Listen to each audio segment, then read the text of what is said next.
ஒரு காலத்தில் தமிழ் சினிமாவில் எம்ஜிஆரை போல ஹீரோவாக வேண்டும் என்ற கனவுகளோடு மதுரையிலிருந்து சென்னைக்கு வந்தவர்தான் குமரேசன். அதன் பின்னாட்களில் ராமராஜன் என்ற பெயரோடு தமிழ் சினிமாவில் பேண்ட் சட்டை போட்டு கலக்கி கொண்டிருந்த ஹீரோக்கள் மத்தியில் டவுசர் சட்டை அணிந்து வந்து ஒரு வசூல் சக்கரவர்த்தியாக தமிழ் சினிமா ரசிகர்களையும் திரையுலகத்தையும் திரும்பி பார்க்க செய்தார். ஒரு நடிகராக மட்டுமல்லாமல் இயக்குனராக 10க்கும் மேற்பட்ட திரைப்படங்களை இயக்கியிருந்த ராமராஜனை நம்ம ஊரு நல்ல ஊரு என்ற திரைப்படத்தின் மூலம் கதாநாயகனாக்கினார் இயக்குனர் வி அழகப்பன். ஒரு கதாநாயகனாக ராமராஜனின் வளர்ச்சிக்கு அவர் திரைப்படங்களில் இடம்பெற்ற பாடல்களும் அதற்கு இசையமைத்த இளையராஜாவும் மிக முக்கிய காரணம். ராமராஜன் ரசிகர் மன்றம் இல்லாத ஊரே இல்லை என்ற நிலை 90களின் பிற்பகுதி வரை இருந்தது. வருடத்திற்கு 8 திரைப்படங்கள் நடித்திருந்தார். அதிலும் கரகாட்டக்காரன் திரைப்படம் எல்லாம் 500 நாட்களுக்கு மேல் கடந்து தமிழகத்தில் ஓடி மாபெரும் வசூல் சாதனை படைத்தது. மக்கள் நாயகனான ராமராஜனை அப்போது காணக்கூடாத கூட்டமும் இல்லை, அவர் தேடாத புகழும் இல்லை. அப்பேற்பட்ட ராமராஜனைத்தான் அரசியல் எனும் மாயை சினிமாவை விட்டு ஒதுக்கி தள்ளியது.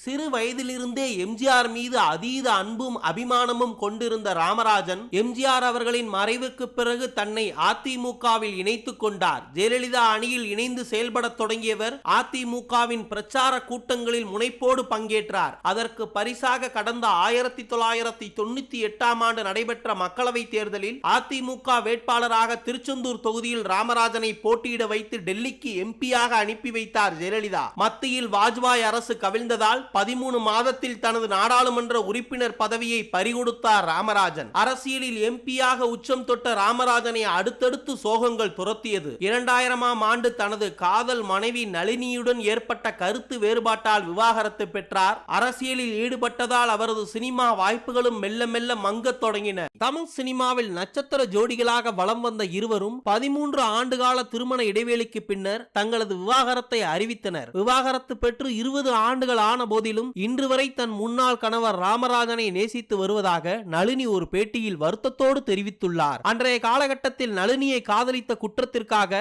ராமராஜனை நளினியின் உறவினர்கள் அடித்து துவைத்துள்ளனர். 1987ஆம் ஆண்டு அன்றைய தமிழக முதல்வர் புரட்சித் தலைவர் எம்ஜிஆர் தலைமையில் திருமணமானது வெகு சிறப்பாக நடைபெற்றது. இருவரும் தங்களது வாழ்க்கையை மகிழ்ச்சியாக வாழ ஆரம்பித்தனர். ராமராஜனுக்கு ஜோசியத்தில் மிகவும் ஆர்வம் அதிகமாம். அதன்படி இவர் ஜாதகத்தை பார்த்தபோது ராமராஜன் நளினி தம்பதியருக்கு ஒரு மகனும் மகளும் பிறக்கப் போகிறார்கள். அதன் பின்னாட்களில் ராமராஜனின் திரை வாழ்க்கை முடிவுக்கு வரப்போவதாக அறிவித்துள்ளார். மேலும் இருவரும் ஒன்றாக சேர்ந்து வாழ்ந்தால் ராமராஜன் உயிருக்கே ஆபத்து எனவும் கூறியிருக்கிறார். ஜோசியர் சொன்னது போல உயிருக்கு எதுவும் ஆபத்து வந்து விடுமோ என நினைத்த நளினி ராமராஜன் தம்பதி மனமுடைந்து விவாகரத்து பெற்றனர்.